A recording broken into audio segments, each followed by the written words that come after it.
بسم الله الرحمن الرحيم. بسم الله الرحمن الرحيم. ألف لام را. تلك آيات الكتاب وقرآن مبين. ربما يود الذين كفروا لو كانوا مسلمين. ذرهم يأكلوا ويتمتعوا ويلههم الأمل فسوف يعلمون. وما أهلكنا من قرية إلا ولها كتاب معلوم. ما تسبق من أمة أجلها وما يستأخرون. وقالوا يا أيها الذي نزل عليه الذكر إنك لمجنون. لو ما تأتينا بالملائكة إن كنت من الصادقين. ما ننزل الملائكة إلا بالحق وما كانوا إذا منظرين. إنا نحن نزلنا الذكر وإنا له لحافظون. ولقد أرسلنا من قبلك في شيع الأولين. وما يأتيهم من رسول إلا كانوا به يستهزئون. كذلك نسلكه في قلوب المجرمين. لا يؤمنون به وقد خلت سنة الأولين. ولو فتحنا عليهم بابا من السماء فظلوا فيه يعرجون لقالوا إنما سكرت أبصارنا بل نحن قوم مسحورون. ولقد جعلنا في السماء بروجا وزيناها للناظرين وحفظناها من كل شيطان رجيم إلا من استرق السمع فأتبعه شهاب مبين. والأرض مددناها وألقينا فيها رواسي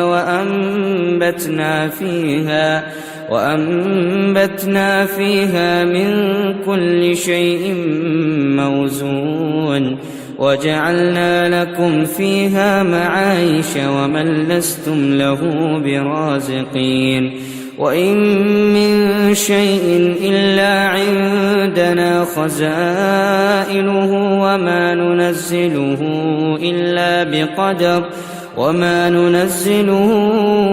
إلا بقدر معلوم. وأرسلنا الرياح لواقح فأنزلنا من السماء ماء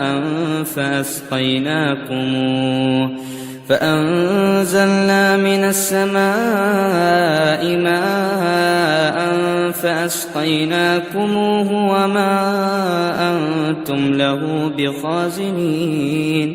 وإنا لنحن نحيي ونميت ونحن الوارثون. ولقد علمنا المستقدمين منكم ولقد علمنا المستأخرين. وإن ربك هو يحشرهم إنه حكيم عليم. ولقد خلقنا الإنسان من صلصال من حمأ مسنون. والجان خلقناه من قبل من نار السموم. وإذ قال ربك للملائكة إني خالق بشرا من صلصال من حمأ مسنون.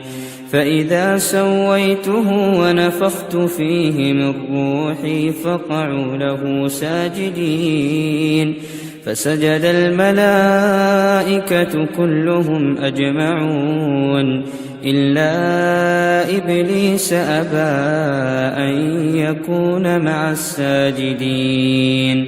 قال يا إبليس ما لك ألا تكون مع الساجدين قال لم أكن لأسجد لبشر خلقته من صلصال من حمأ مسنون قال فاخرج منها فإنك رجيم وإن عليك اللعنة إلى يوم الدين قال رب فأنظرني إلى يوم يبعثون قال فإنك من المنظرين إلى يوم الوقت المعلوم قال رب بما أغويتني لأزينن لهم في الأرض ولأغوينهم أجمعين إلا عبادك منهم المخلصين قال هذا صراط علي مستقيم إن عبادي ليس لك عليهم سلطان إلا من اتبعك من الغاوين وإن جهنم لموعدهم أجمعين لها 7 أبواب لكل باب منهم جزء مقسوم إن المتقين في جنات وعيون ادخلوها بسلام آمنين ونزعنا ما في صدورهم من غل إخوانا على سرر متقابلين لا يمسهم فيها نصب وما هم منها بمخرجين نبئ عبادي أني أنا الغفور الرحيم وأن عذابي هو العذاب الأليم ونبئهم عن ضيف إبراهيم إذ دخلوا عليه فقالوا سلاما قال إنا منكم وجلون قالوا لا توجل إنا نبشرك بغلام عليم قال أبشرتموني على أن مسني الكبر فبم تبشرون قالوا بشرناك بالحق فلا تكن من القانطين قال ومن يقنط من رحمة ربه إلا الضالون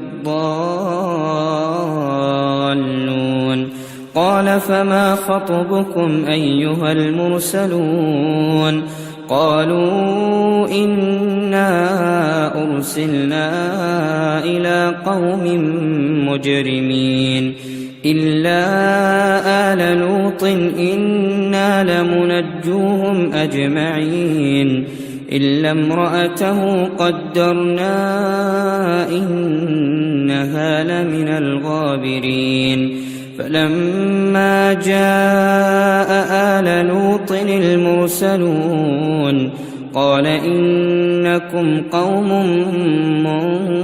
منكرون قالوا بل جئناك بما كانوا فيه يمترون وأتيناك بالحق وإنا لصادقون فأسر بأهلك بقطع من الليل واتبع أدبارهم ولا يلتفت منكم أحد وامضوا حيث تؤمرون وقضينا إليه ذلك الأمر أن دابر هؤلاء مقطوع مصبحين وجاء أهل المدينة يستبشرون قال إن هؤلاء ضيفي فلا تفضحون واتقوا الله ولا تخزون قالوا أولم ننهك عن العالمين قال هؤلاء بناتي إن كنتم فاعلين لعمرك إنهم لفي سكرتهم يعمهون فأخذتهم الصيحة مشرقين فجعلنا عاليها سافلها وأمطرنا عليهم حجارة من سجيل إن في ذلك لآيات للمتوسمين وإنها لبسبيل مقيم إن في ذلك لآية للمؤمنين وإن كان أصحاب الأيكة لظالمين فانتقمنا منهم وإنهما لبإمام مبين ولقد كذب أصحاب الحجر المرسلين وآتيناهم آياتنا فكانوا عنها معرضين وكانوا ينحتون من الجبال بيوتا آمنين فأخذتهم الصيحة مصبحين فما أغنى عنهم ما كانوا يكسبون وما خلقنا السماوات والأرض وما بينهما إلا بالحق وإن الساعة لآتية فاصفح الصفح الجميل إن ربك هو الخلاق العليم ولقد آتيناك 7 من المثاني والقرآن العظيم لا تمدن عينيك إلى ما متعنا به أزواجا منهم ولا تحزن عليهم واخفض جناحك للمؤمنين وقل إني أنا النذير المبين كما أنزلنا على المقتسمين الذين جعلوا القرآن عضين فوربك لنسألنهم أجمعين عما كانوا يعملون فاصدع بما تؤمر وأعرض عن المشركين إنا كفيناك المستهزئين الذين يجعلون مع الله إلها آخر فسوف يعلمون ولقد نعلم أنك يضيق صدرك بما يقولون فسبح بحمد ربك وكن من الساجدين واعبد ربك حتى يأتيك اليقين صدق الله العظيم.